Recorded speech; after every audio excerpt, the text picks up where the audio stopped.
My name is Barb Jenis. I'm going to read you some poems from a collection called Flown, which will be published by Porkbelly Press next month. The poems are an elegy to my sister, who passed away in 2022. And just a trigger warning, there is mention of the death of a loved one. The first one is called How My Sister Learned How to Die. 1. The first MRI. Brain lights up like leaden buckshot. Bird-shaped shadow sears left lung. Hip bone hides, bubble of black. 2. Treatment plan. Drain plural space of blood, fluid, future. Burn words from left frontal cortex. Begin chemotherapy. Continue chemotherapy. Continue chemotherapy when unwilling to continue chemotherapy. 3. Prognosis. Expect difficulty speaking, writing, thinking. Expect failed balance, frequent falls. Expect lethargy. Expect loss. Stop expecting. My dying sister sings to her brain. She sits at the table, croons, old dog glaze in her eyes. Music therapy, she works to rewire a dying brain. Long remembered lyrics spill from cortex corners. Otherwise, she utters only cryptic syllables. We ache to understand. Don't tell lies, my dying sister tells me, 1961. She was whipped with a switch when I blamed her for whatever childhood misdeed sent our mother into a rage. Later, she limps from the house, sits on the swing next to mine. Her silence stings. I love her more than God. Don't tell lies, she says at last. They hurt other people. Now I ask if she's afraid. Her silence stings. I transfer old home movies for my dying sister. That's the poem's title. 3 pajama children stand smallest to tallest, squint at the light bar, muster weak smiles, turn a face to face a too-tinseled tree. Summer, a German shepherd races through water at the pond's edge, barks at the women and children splashing from inner tubes just out of reach. Smoking in a club chair, legs folded under her, a ponytailed woman throws back her head to laugh, blocks her face with a book from her lap. Children sing silently on a school stage. Tobogganers speed down a blind white hill. Birthday candles relight, won't be blown out. What we remember, what we don't, flickers before us in soundless black and white. But even as they unfolded, those moments were already becoming the space where the bird flew, all lift, exhale, absence. A wish for my dying sister. The time you rode me home on your handlebars, pedaling us both up Route 43, front wheel wobbling, the cars veering, horns dopplering, knowing we'd catch hell at home. When we crested Sager Hill and started down, the brakes useless to slow us, our fear turned to laughter, turned to wind, turned to silence, turned us to meteors. Let it be like that. When it rains on Saturday, my dying sister plays teacher, 1962. We hunch on stools at metal tray tables. She lectures at the playground chalkboard, wipes her hands on corduroy pants. She teaches us what she knows from school, nouns and verbs, adjectives. I'm too young for adverbs, she says, but I try. She is older by years. I cry at long division. Don't worry, she says. I'll show you how. Mockingbird sings as my sister dies. It fills the buck moon night, summoning a life. Dog bark, blue jays blast, our mothers laugh.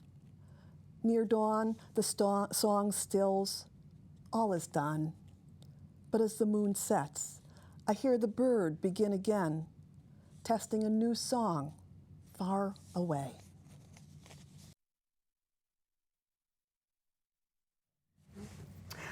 Hello, everybody. Welcome back to another episode of Speak Your Mind. And we have another great, incredible featured poet with us, Barb Jennis. Nice to meet you. Did I say your name right? Yes. Okay. Barb Fulton Jennis, Barb Fulton, a yep. poet laureate of Ridgefield, teacher, post-educator, Yes. correct? Yes. And just all-around incredible poet thank you. and woman and supporter of all of us in the arts.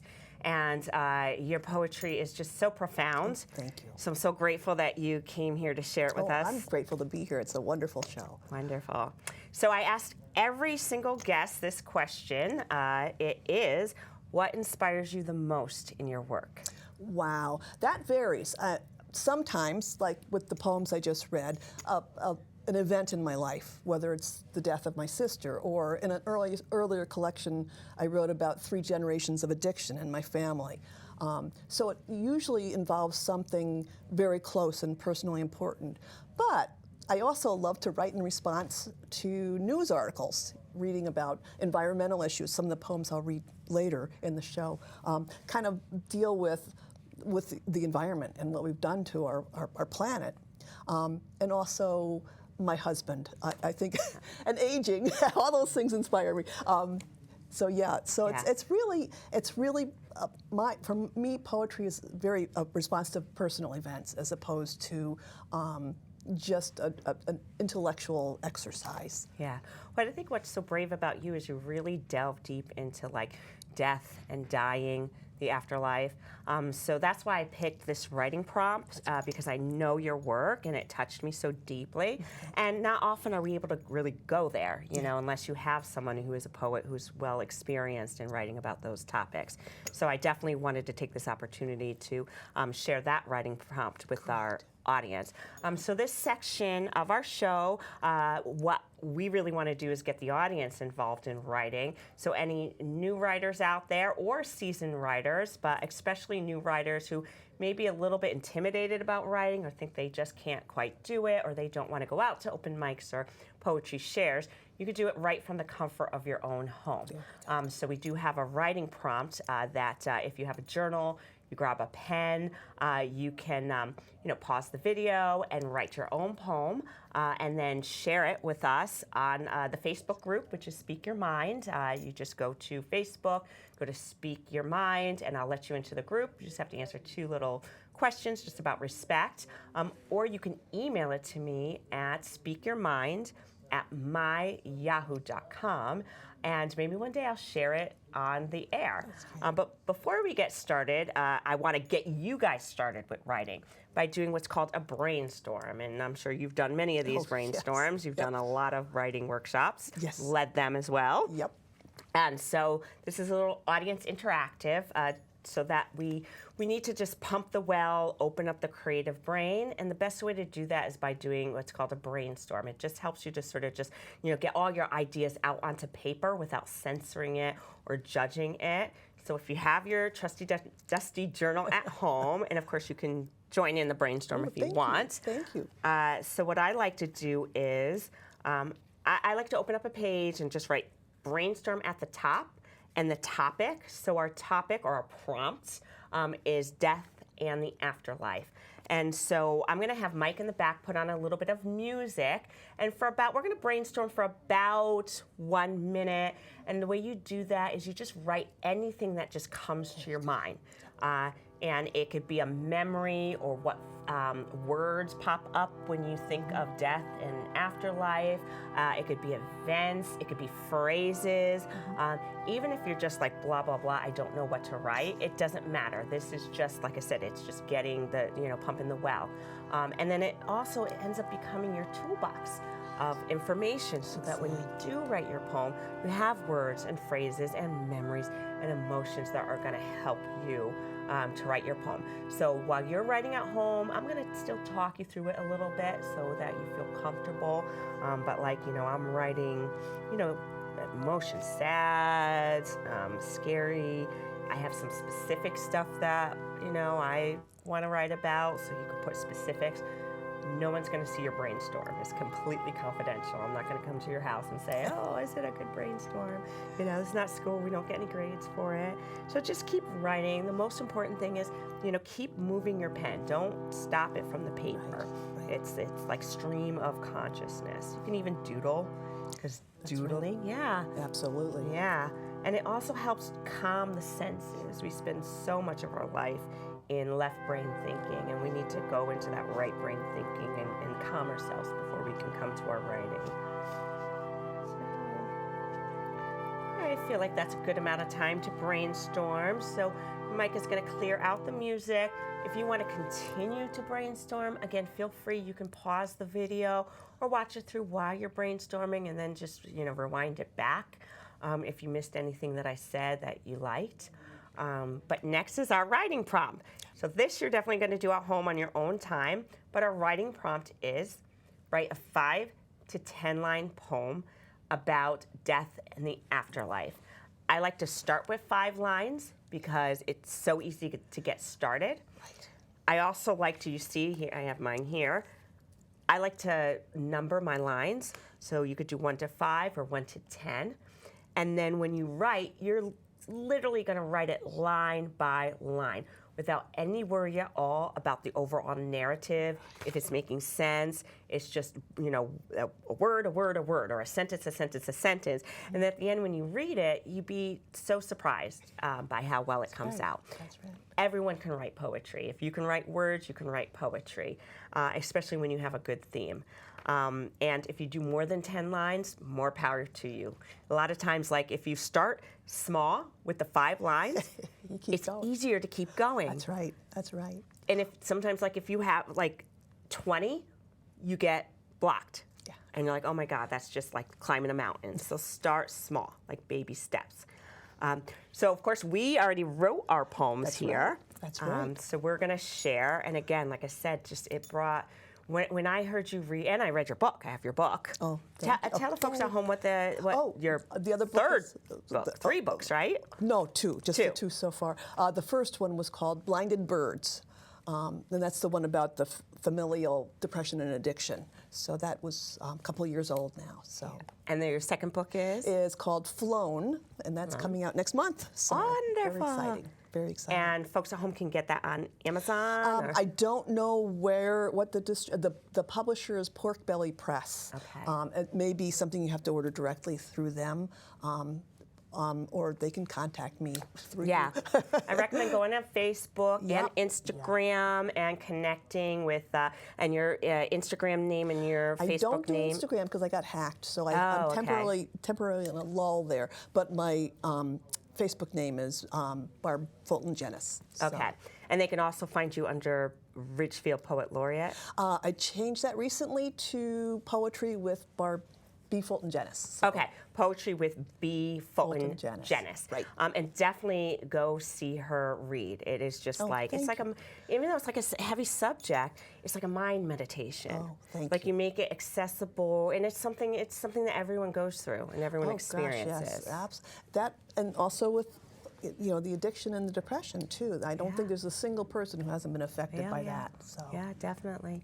All right, so we're going to share. I'm going to go first because I want the best to finish last. I don't want to follow you because you're the expert in this. So, all right, and this has very deep personal meaning for me, just going through my own, grief at the anticipation of a death. I won't say anymore. I'll read my poem, and then you can conject whatever you want of it.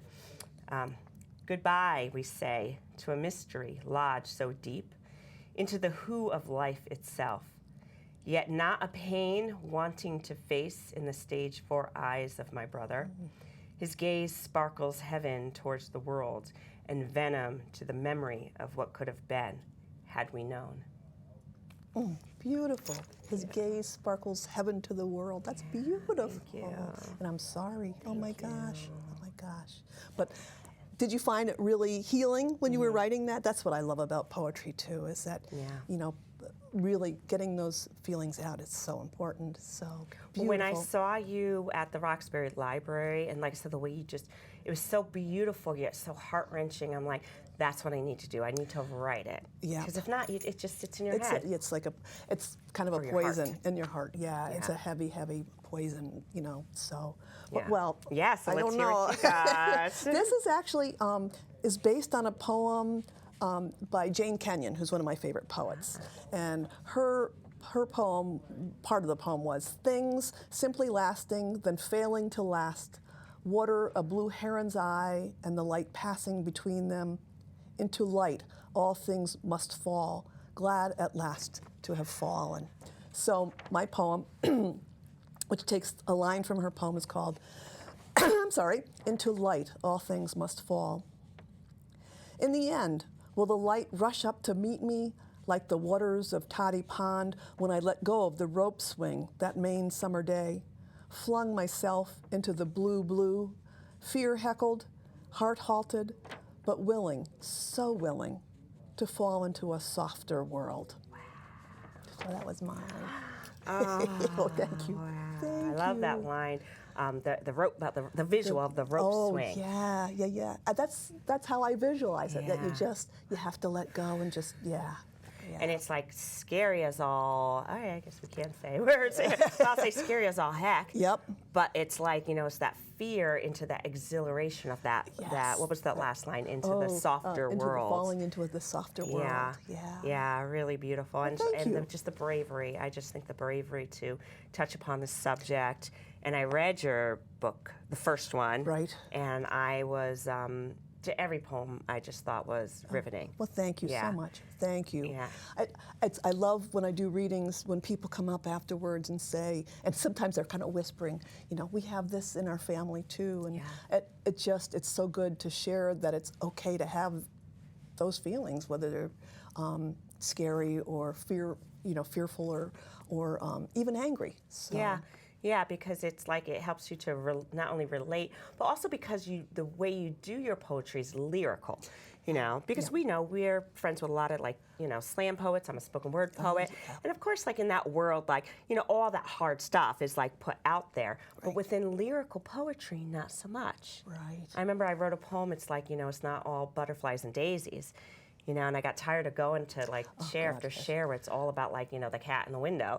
And it's like, where's the pain? Where's the pain? And then I said, on our spoken word side or slam side, it's it's all pain, So it's like that kind of the merging into the different genres merging. Exactly. And I feel like you do it beautifully. Oh, well, thank you very much. Yeah. I try. Yeah. I try hard. Yeah. So we have another question. Okay. So a parting question, and this is for the folks at home, anyone who is new to writing. But again, it's great for even if you're an experienced writer. But from your perspective, what advice or tips would you give to our writers at home to keep going and to go deeper, especially with some of this stuff that's hard to talk about? Oh, that's a really good question. Just getting started is the hard part. I really recommend doing a mind dump. And, sometimes when you're, as you said, if you're just sort of stream of consciencing, you get over those barriers. You don't let yourself stop and say, no, it's too painful, I don't want to go there. And then sometimes I make myself go farther. I mean, I will read something else, say, too many butterflies. Yeah. Time to go deeper. So, do it, get it on paper, and then go back and add images. That's the most powerful part of a poem, as far as I'm concerned, is that imagery that your reader can feel and see. So that would be my advice. Wonderful, good advice. Thank you. Really good advice. Take that to heart, and please, Barb is everywhere. Everywhere. If you, like I said, if you go on social media, Facebook, or Google me even. Or Google, or through any of the poetry channels, definitely go see her read live. I would love that. And you're kind of a house resident at the Aldridge Museum, correct? Yeah, exactly, and at the Ridgefield Library too. And the Ridgefield Library. Yeah. So excellent. So Thank you so much, folks at home. Don't go anywhere because Barb is going to read us some more poems. That's all right. Yeah. All right. So stay tuned with more from Barb Fulton Jennings. Thanks.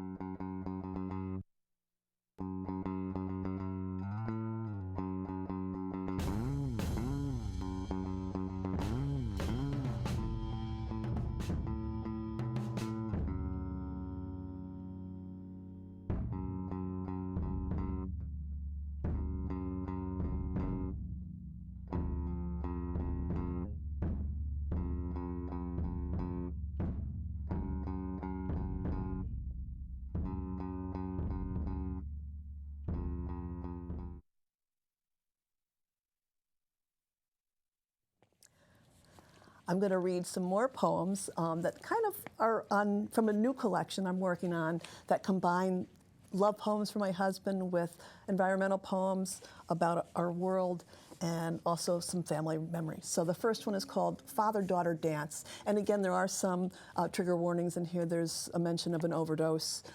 So just wanted to let you know. Father-Daughter Dance. 3 days after she was born, you danced the swaddled cocoon of her in your arms. You wept, told her, the next thing I know, we'll be dancing at your wedding. The last time you danced with her, she was dead, blue-lipped, needle beside her on the floor. You hauled her up, clutched her to your chest, reeled her around the room in a paso doble dirge. Her head lolled, nearly nodding, as you begged her to live again. And I, Demeter, called 911, made you lay her flat, breathed her lips back to pink, watched eyelids flutter. You slumped, sapped, until summoned to your feet by the approaching wail. I once saw Baryshnikov dance Capelia. He flew, hovered aloft, a man-bird, godlike. I thought I'd never see a man dance with that ferocity again. Later I read that each time the great Russian bounded off stage, women replaced his blood-soaked slippers as he collapsed, helpless, until called to dance again. I give my husband prayer flags for Father's Day. He's a Buddhist now, self-taught but sincere, meditates with the dog, carries spiders outdoors in cupped hands, reads the Tibetan Book of the Dead. I like the world better before Bardo's. Worry I'll get lost in the chaotic maze of Dharmata, but perhaps he'll come, whisper clues for escape, like the time night blanketed us on overlooked trail at Zion. 100-foot cliff on one side, a mile of rocks and roots ahead to trip us, only moonlight to guide us. But I followed his voice all the way back to the car, thankful for the bright dome light, thankful he was there with me to laugh at our hubris, setting out so late. I gave him a string of prayer flags for Father's Day. We have no idea what they say, but we tie them between two blight-killed beech saplings behind the house. They're the only two trunks the rope spans without slack. So we each knot one side, each claim our own dead tree. His is sturdier, but they'll both fall before winter comes. Broken bowl. I find the pieces scattered on a bier of coffee grounds in the garbage, pick out one wedge, inspect the ashy marrow of its clay bones. What's the big deal, my husband shrugs. It's not the end of the world, it's just a bowl. Yes, a bowl the color of the Arctic Sea, where ice caps melt, shed their shards into rising water, portend the world's end. I fed my dying mother, soup from that bowl's belly, served cereal to our daughter, grown now, gone. I retrieve each fragment, lay them on a paper towel to dry. Tomorrow I'll glue them into an effigy of a bowl, unable to do what the bowl once did. When the glue sets, I'll hide it in the back of the topmost cupboard beside the handleless teacup, the cracked tureen, the chipped baby plate, all the doomed things I couldn't fix. And when I find it again, years from now, I'll carry it into the woods, smash it on rocks, leave it there to await the end of the world. This poem has swearing in it, I'm sorry. It's called When a Metacane Stilled the Fairies, Mykonos, 2018. Now, a metacane is a combined word for Mediterranean and hurricane. It's a rare but destructive weather phenomenon that scientists believe will intensify and increase in number in our warming world. I scarve my hair against the wind, blasting, biblical, shade my eyes against battering sand. You look like Jackie O, you flatter, sensing my ill ease. Cruise ships take refuge in Newport, crowding like Leviathan cows. The sun shines, invites. Stranded tourists flood the shops and streets. Below disabled windmills, surf pummels the whitewashed walls of Little Venice, then sleuths through streets and restaurant patios, tossing fish at vacationers' feet. Is it supposed to do that? A woman fumes aloud, inspecting her sodden Pradas. We rent a car, escape the crowds. Divans bob in the deserted plaza of Super Paradise Beach Bar. We stop for Cafe Americano in Anomera, agree, people ruin everywhere. 5 days we wait for the winds to calm. This isn't fucking Disneyland, I wanted to tell the woman who complained, who expected everything to be under control. And I'll end with one called, a love poem for my husband called 21 Grams. The weight of the human soul has been scientifically proven. Scientifically, the woman at the next table exclaims. Forks raised, her dinner companions pause, nod. She speaks with authority. You and I dip our chins, stifle smiles.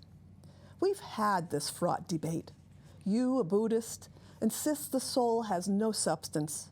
We're energy, just energy, nothing more, you say. Like the current that once hurled me across the room when I gripped a frayed lamp cord.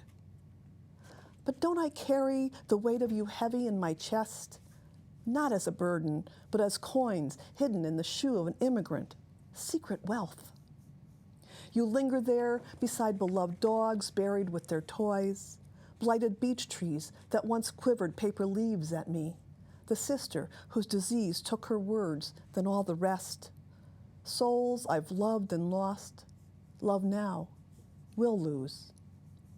How will I measure the weight of you at the end of the world?